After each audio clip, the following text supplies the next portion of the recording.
Whether you are with us on site or on Zoom, and whether it is your first time here or one of many times, we are glad you're here with us today, and we hope that you can stay for coffee and tea or tea, whatever, and conversation, and there are some snacks in there too after the service. The chalice lighter in the sanctuary is Betty. And the chalice lighting words are by Craig Rowland. I breathe in the warmth of this light, its glow filling the spaces where fear and doubt reside. I breathe out the tension I carry. I release what no longer serves me. I breathe in the strength of our community, a sanctuary of diverse voices and shared purpose. I breathe out the urge to go it alone. I embrace the power of togetherness. I breathe in the courage to speak truth, even when it trembles on my lips. I breathe out the silence that holds me back. I make space for honesty and justice. I breathe in the hope of transformation, knowing we are here to build and to heal. I breathe out despair, trusting that change is born in small acts of love. As we light this chalice, may each breath remind us of the sacred rhythm of life, the pulse of creation, and the power we hold to shape the world around us. And is Paul? Yes. So.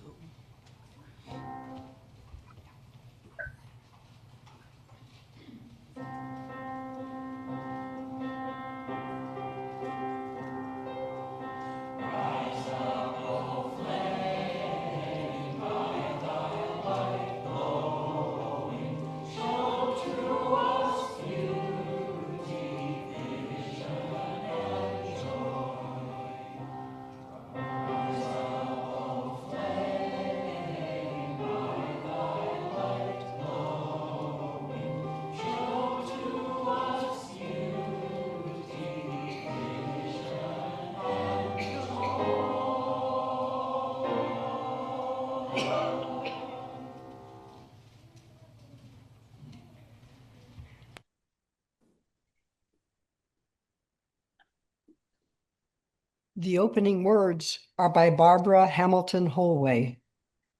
Let there be a quiet time among us. Spirit of life in us and around us, here is our chance once again to live as we wish the world would live. May we find within ourselves the courage to be who we are. May we know when it is time to listen and when it is time to speak. May we trust ourselves to be the ones to find the words that need to be said or to do what needs to be done. May we trust one another and know that there are many ways to go through life. May we know that though we cannot change some of what life gives to us, we can choose how we deal with what we are given. We are coming into our power, and today, together, all right, we can make power. Together, we can make possible justice and love. We are all connected. We depend upon one another more than we know. We are one body, so be it, and blessed be. Our hymn for the month of August is Once to Every Soul and Nation. It's number 119 in the gray hymnal. You may stand or sit to sing, and the words will be on the screens.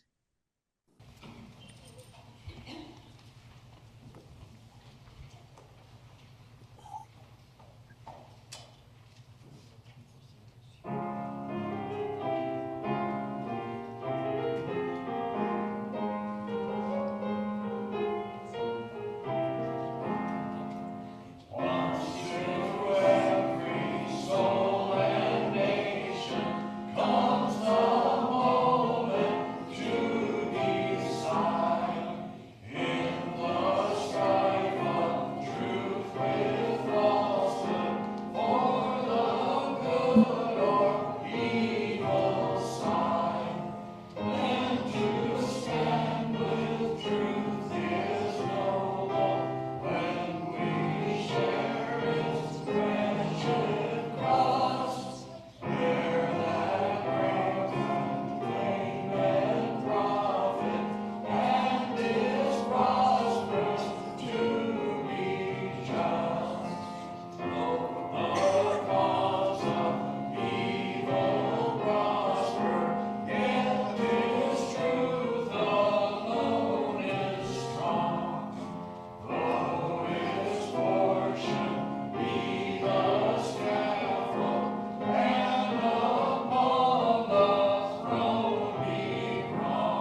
Good morning. My name is Timothy. My pronouns are he, him. I am a young man and I am wearing a green shirt and dark brown pants. I am here to read you a story called A Tale of Three Villages by Renee Rachotsky. There once were three travelers whose village was flooded.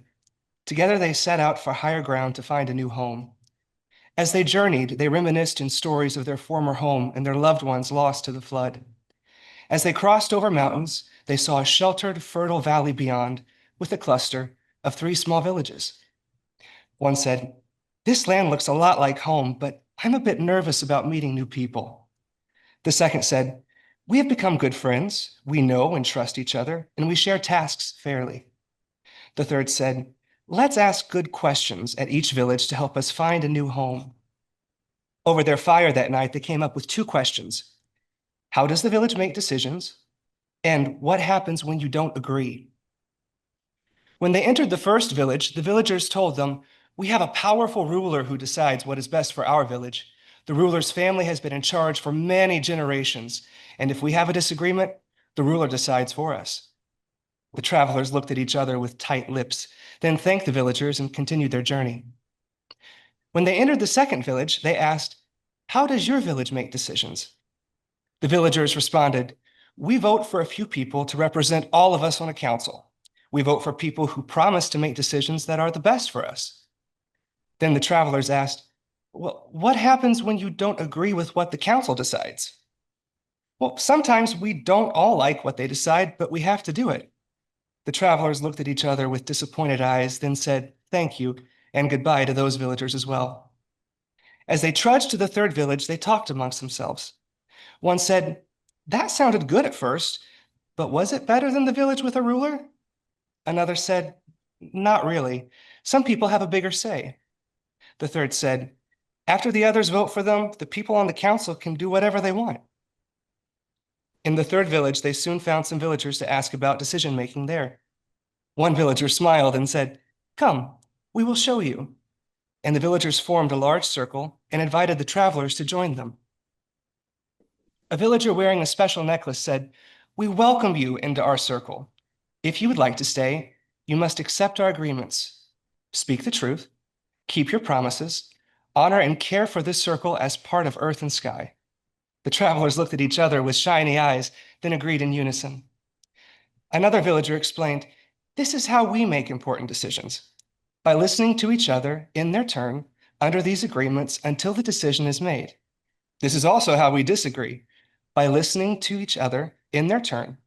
Sometimes we agree to disagree, but we disagree in respect and in peace." The travelers smiled widely. They had found their new home.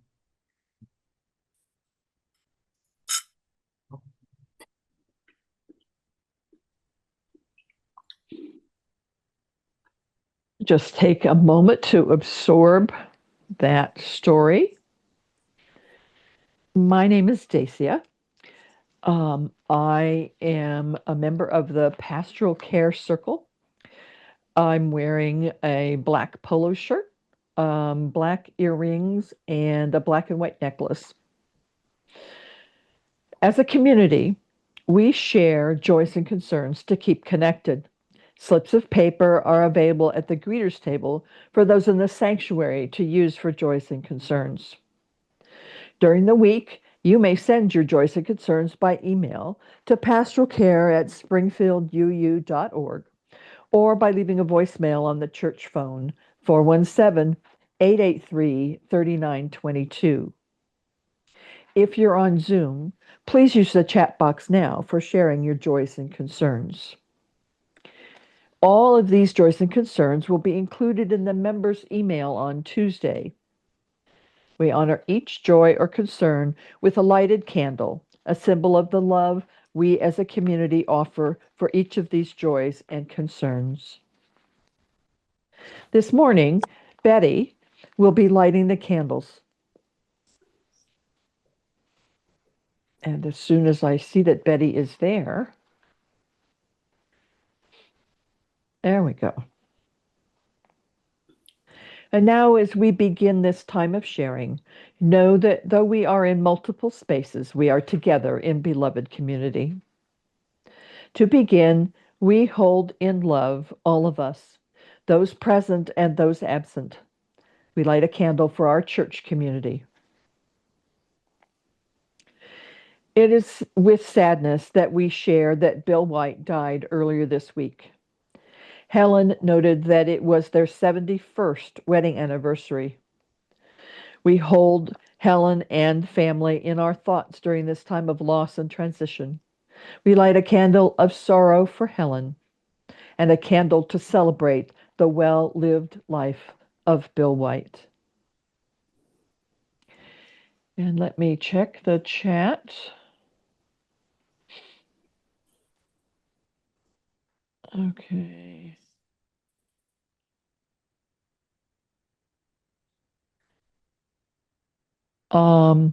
Allison Lawson writes that Doc is doing better, relatively speaking, and is now out of the hospital, and that the family also has a cat with a broken tail that is healing up from the resulting amputation.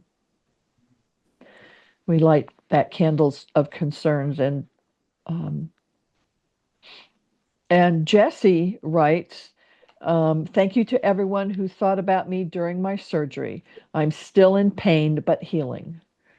We light a candle of support, and we're glad the surgery went well. My husband Ed and I share the joy that our daughter successfully navigated the move from Baton Rouge to Muncie, Indiana. Her new position at Ball State University begins this week. We light a candle of celebration. Okay. We honor the complex and heartbreaking struggles of our world. We light a candle for all who are impacted.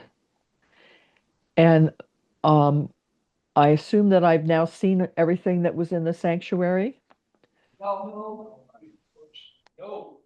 No, okay, well, so we somehow those didn't get. Coming, Dacia. Okay. I'm Millie. I'm a member of the Pastoral Care Circle. We have a joy from Eva. Happy birthday to the person who puts together our services every Sunday, Laura Parsons.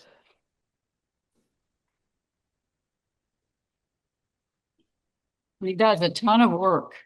Even when she is away, she makes sure the service is complete. We have a concern from Paul Ferris. As we light our candles this morning, they are placed in the metal candelabra that was donated by Bill and Helen White. Bill, a good friend and longtime friend of the church, died Friday morning. Helen is looking at a celebration of life, possibly this Saturday. Watch what's up. We have a concern from Scoop. 80 years ago, the bombing of Hiroshima and Nagasaki hastened the ending of World War II, but opened up the possibility that future wars could end up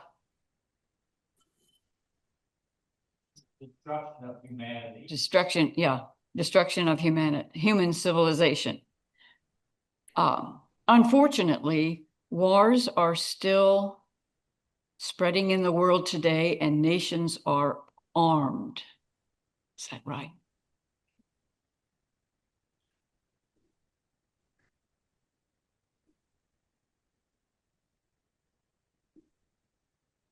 We have a joy from Steve Breedlove. I just spent 10 days in the Sonora region of Mexico with mariachi musicians, energy workers, beach, sunlight, and great connections with people. Yeah. You have a story for Steve. This is a concern from Betty, our Betty right here. For all people who are having difficulty getting the insulin they need to survive. You light a candle of concern, or are we out of candles? Okay. This is from Sherry, a concern for Helen White and all of those who loved Bill White in this time of transition.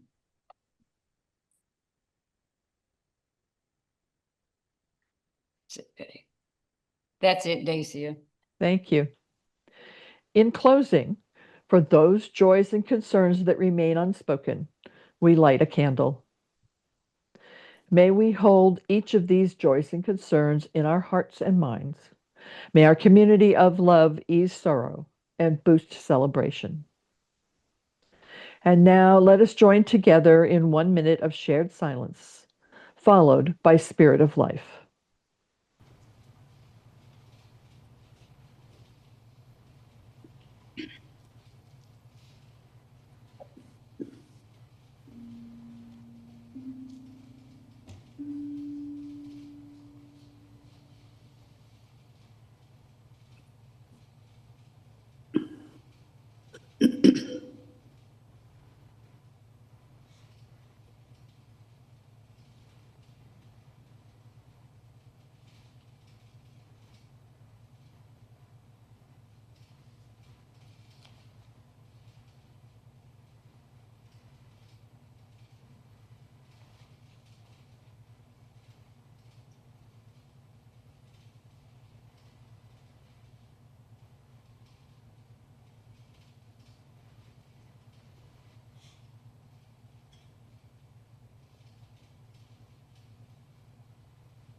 And I hope someone has the basket.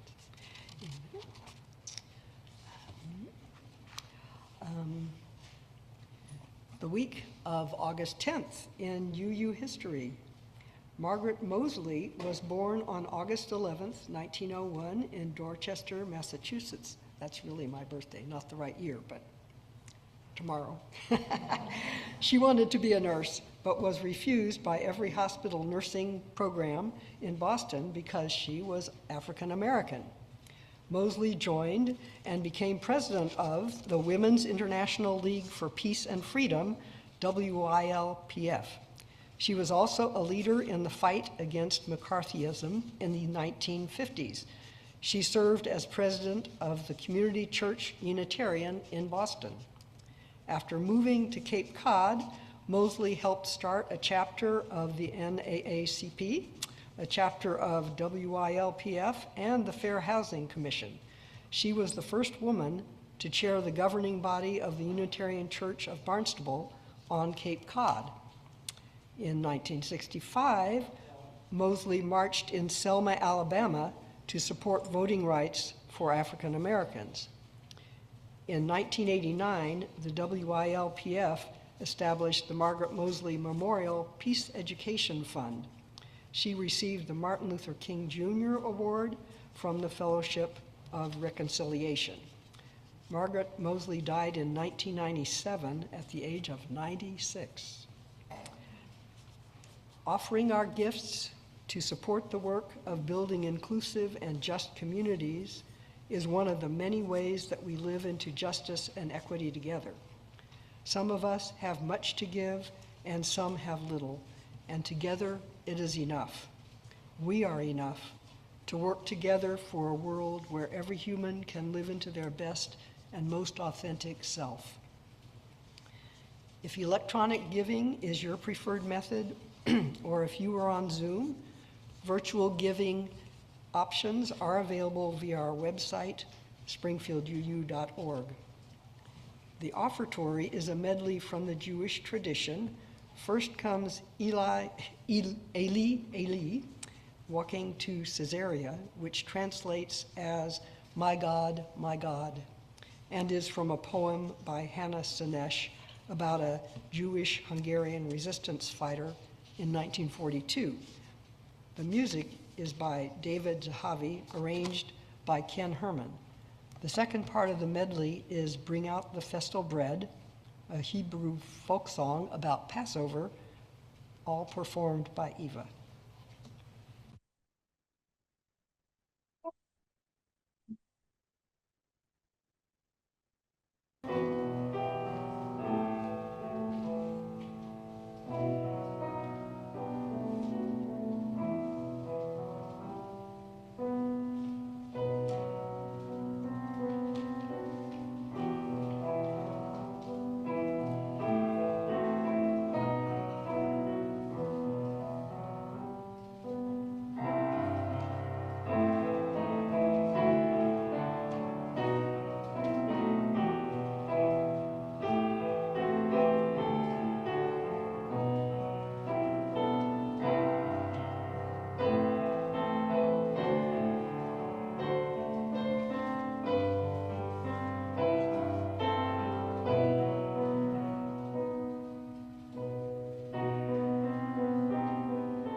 Thank you, Eva, as always.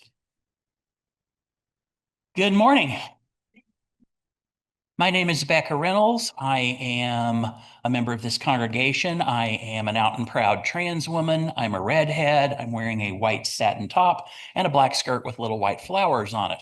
I am also an extremely tired trans woman. I just got back from Atlanta where I attended a 5-day conference on being transgender, and it was fun, but very, very exhausting. I'm still playing catch up on rest. Today's message is called Lifewords. It is by the Reverend Gretchen Haley of the Foothills UU Church in Fort Collins, Colorado. It was first delivered on October the 15th of 2023. And the Reverend Haley's words are, 24 years ago this week, I was on a flight to Portland to meet up with my parents. I had words I needed to say to them for the very first time. Words that were too big for an email or a phone call or even a handwritten letter. The words were also too big to say while on the drive from Portland to their house 2 hours away, but they couldn't wait. So from the backseat of my dad's car, I told them I was in love with a woman. I was bisexual. For a few moments, my silence became theirs. Seconds passed, which felt like decades as mile marker reflectors flew by us in the dark. Finally, there was mocking laughter, and all of their defenses came up. They could not believe the words I was saying, refused to hear them. I tried again and again and again to say words they would understand.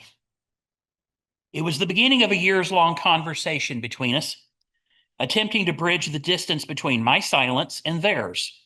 After all the many words we have said to each other over the decades since then, the truth is now, they mostly don't remember that first conversation. The speaking has changed them and me and us, and for the good. We did manage to bridge the distance, so much so now, they don't even remember the silence.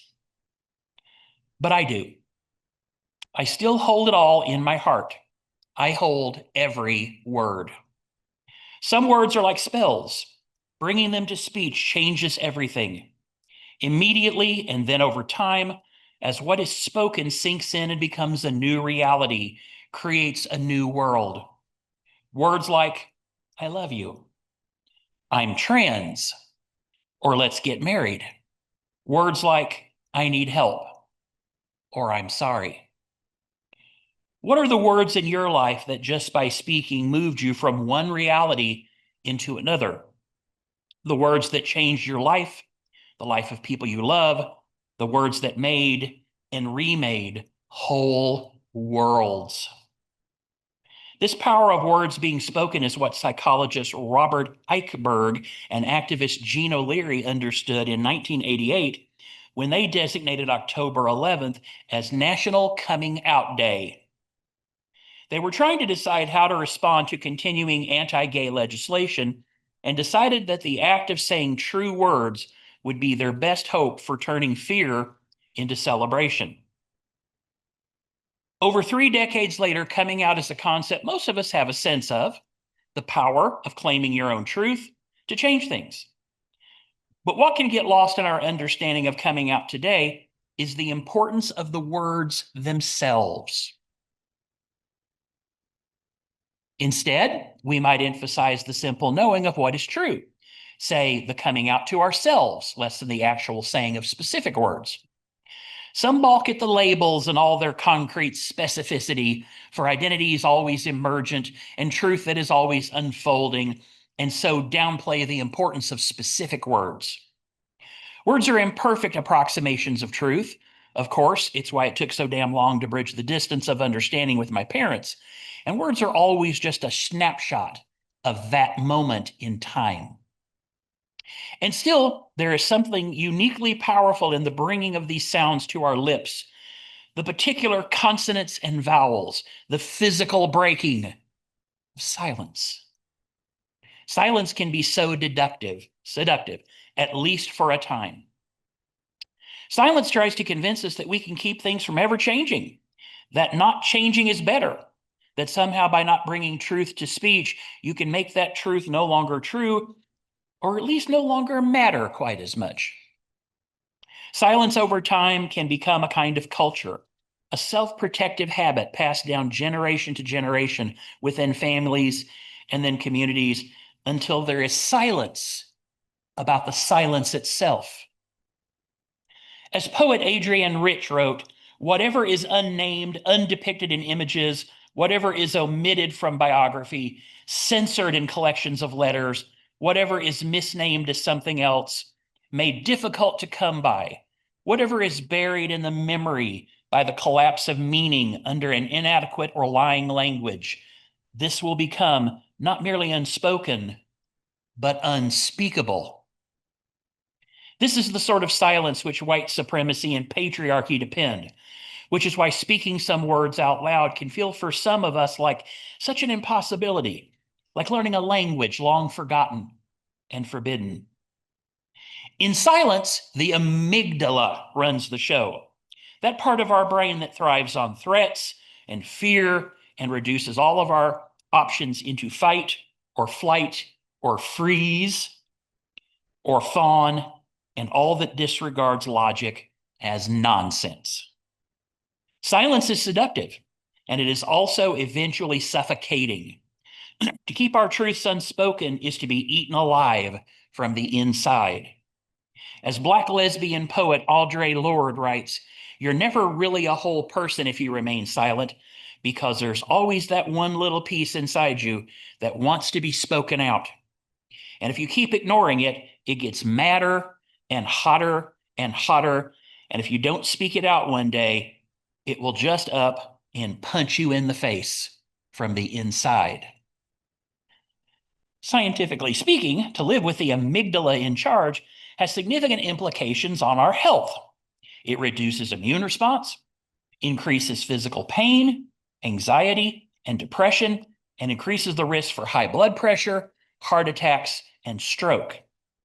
Studies have shown that the brain responds uniquely to words we speak out loud. It refocuses our self-understanding and calms the amygdala. To break this silence is literally to save your life.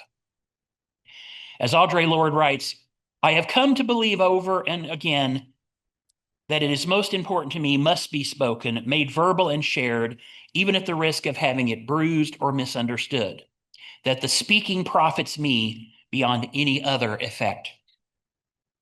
It is one reason the practice of confession can be so powerful. To put to words the harm you have caused is to begin a process of healing in yourself and in those you harmed. The power of speaking words aloud is something that Florida Governor Ron DeSantis and his Don't Say Gay law understood very well. And it's also something that Moms for Liberty and book banning politicians and local school board candidates understand just how powerful it is to say specific words out loud. Bringing words to speech is a dangerous act, not just psychologically, although that would be enough to justify fear and trepidation for saying certain words for the first time. As Lorde writes, "In the cause of silence, each of us draws the face of our own fear, fear of contempt, of censure, of some judgment or recognition, of challenge, of annihilation. We fear for ourselves, and sometimes even more persuasively, we fear for people we love. We sit on words that we have known in our hearts for a long time, maybe whole lifetimes, because we are afraid that saying them would destroy more than we can handle. Silence, for all of its suffocation, is still better, we believe, than such undoing. I quit. I want a divorce. I'm sick. My child's not reaching her developmental milestones. My drinking has become a problem. I was abused. I abused. I have dementia. I'm dying." As ministers, we're often the place people go to for a kind of trial run for first times with words like these. A safe person with whom you can try out the words, with the idea that by position or trust, we will unhear it if the saying, the destruction, becomes clearly too dangerous, or if the words once spoken no longer seem true or important after all. Sometimes people will meet with me and tell me they are thinking of leaving their marriage, for example. But then, sometime later, I check back and they have genuinely found a way through it. Sometimes the saying of words helps us know the world we want to keep working for, the truth that is worth holding on to. And sometimes it just tells us we aren't yet ready yet, but we will be someday. Sometimes people share things like this with ministers with the hopes that we will talk them out of it, that in some kind of holy wisdom, we will see right through them and call it out as nonsense. I should tell you, at least when I'm showing up as I mean to, that I might wish for this, but I won't deliver. Unlike other faith leaders, UU ministers claim no special access to divine wisdom. and we don't claim to know more about your life and your truth than you do. The only thing we can affirm is that these words are your words, your truth, your story, and the best we can offer is to receive you in whatever you are wanting to share.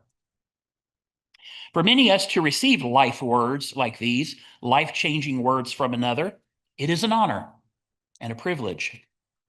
And it matters almost as much as the speaking itself, how we receive the words. The challenge, of course, is to simply listen and truly hear, which requires a kind of double awareness. First, of the ways we are entirely separate from the one speaking. It is their journey, their truth, their words coming undone or beginning anew, not ours. We may want to relate and unthinkingly write our own experience onto theirs, but we must let them be the central character of their own story and set aside our own narration for a time. Whatever their truth is impacting us, whatever our reactions, we must refuse to fix or problem solve unless they explicitly ask for such support. And even then, we must tread lightly. Let their process unfold in whatever way it will, to leave space for them to reveal themselves to us and to themselves, to leave space for them to be still growing and becoming and changing, to let the words be spells of freedom rather than just new prisons. The more connected we are to another, the harder this first awareness will be. Our children, our parents, our spouses, their revelations will inevitably feel close in, and we can get confused between their truth and our own. The best practice in these moments is to return to our breath and to pause, to know and affirm that we have to do our own truth that we will need to say, and that maybe ironically for a time our silence will be our gift. To trust that the time will come and the person to whom we will speak that truth may or may not be the person whose truth we are now receiving. I never thought my parents shouldn't have their own process about my coming out, their own feelings, their own words they needed to say and try out and work through. Of course they should. I just wasn't the right person to receive those words. The question comes up often when I am talking with a couple considering ending their relationship. They want to turn to each other to continue to be the recipient of their respective emerging truths, but it's nearly impossible to be the person with whom you're struggling to be in a relationship with and be the person to whom you are turning to for support about that struggle. It's part of the process to find someone else to turn to and to receive the words you very much need to speak. It is such a critical part of breaking silence to be aware of who is the right person to receive and to discern the right timing. Especially in the earliest stages, it can get so confusing what to say to whom. And here I want to go back to one of the phrases I offered earlier, the words, "I have dementia." These words are often first spoken in our community, in a small group, or in a meeting you set with one of the ministers, or with a friend you've met here. I have dementia. Or maybe my spouse has dementia. Dementia is such a particularly complex reality that so many of us are wrestling with these days. Dementia can make it hard to put things into words, to literally find the words. Memory is intertwined with our identity, especially for people who have been overly identified with their capable brains for most of their lives, as many of us have. So that by saying I have dementia, we can at least have a sense that we will become somehow less of a person, at least in terms of how others see us. It's a fear, and it's also a potential reality. Just as with a lot of the other life words we might share for the first time, that they will be received with a dehumanizing distance. But this is why we who receive such words must hold on to a second awareness, alongside the awareness that we are entirely separate from one speaking, must be the awareness that we are also entirely connected, that there is nothing another person can share that will make them any less human than we are, or that would be completely foreign to us or our potential realities. We must refuse to overly other another. We must retain a sense of humor, even a lightness, not to downplay that someone is sharing, but more to hold on to truth of the person that is unchanged, even if they are sharing something that may be world shifting. When we put to words something for the first time, we need to know that we can still be seen for the person we are, not overly identified with these words themselves. As queer theorist Catherine Bond Stockton reminds us, we need to leave some space between us and the words. To remember that the words, powerful as they are always an approximation of the truth, not the truth itself. With this in mind, I have found that a willingness to say, I have dementia, when I do have dementia, is one of the best ways to maintain and even deepen our connections with one another and our sense of shared humanity. Because it gives words to a reality that there is whether you name it or not, which reduces anxiety and makes space for that humor to come through and for humanity to be retained. It's often the case that we try not to say words because we are afraid that they will be disconnecting, that we will lose relationships, or as a result of our utterances. And for a time, that may be true. For some relationships, it will be inevitably true. For the truth spoken and acknowledged is always more connective than untruths left in silence. We are one in shared reality, whether it is a reality we explicitly name or not, and the truth still sets us free. So what do you need to say? Audre Lorde asks, what are the tyrannies you swallow day by day and attempt to make your own until you will sicken and die of them still in silence? In these days, speaking remains a revolutionary act, a resistance to the forces of shame and erasure, a willingness to be a full person, ever in progress, an act of trust that we could be received by another, a steadfast faith that through all of life's tangled blessings, love persists. It is an act we do for ourselves. It is an act we do for all of us collectively to ensure the triumph of diverse human truth. That truth will become unspeakable. Let us be for one another a safe place to say the words that need saying for the first time. Let us be the people who speak aloud the truth, who refuse the suffocation of silence, and who proclaim the life-saving necessity of speech. So say we all, and amen.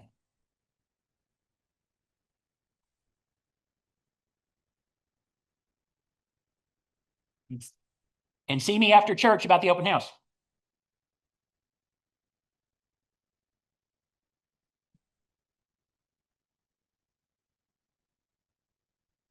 Yeah.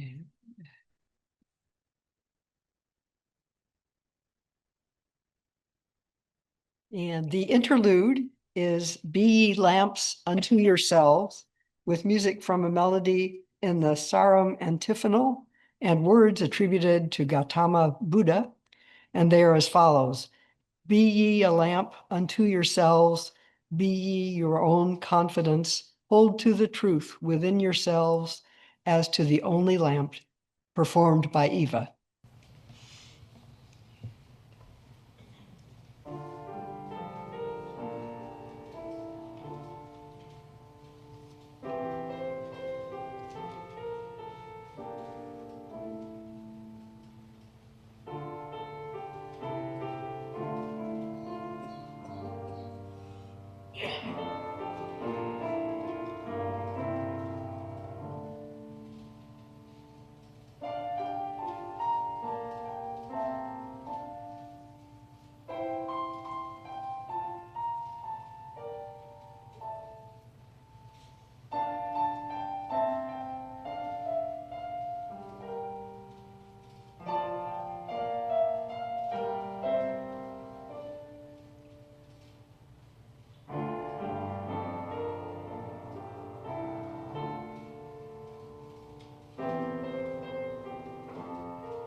The closing words are Prayer for Living Intention by Joseph M. Cherry. If we have any hope of transforming the world and changing ourselves, we must be bold enough to step into our discomfort, brave enough to be clumsy there, loving enough to forgive ourselves and others. May we, as a people of faith, be granted the strength to be so bold, so brave, and so loving. Our final hymn today is Break Not the Circle, number 323 in the gray hymnal. You may stand or sit to sing as you choose, and the words will be on the screens. And you may remain standing after the hymn for our chalice extinguishing and unison sending words.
We will now extinguish our communal and personal chalices and close with our unison sending words.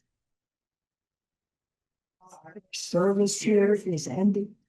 Our service to the world begins anew. Go in peace.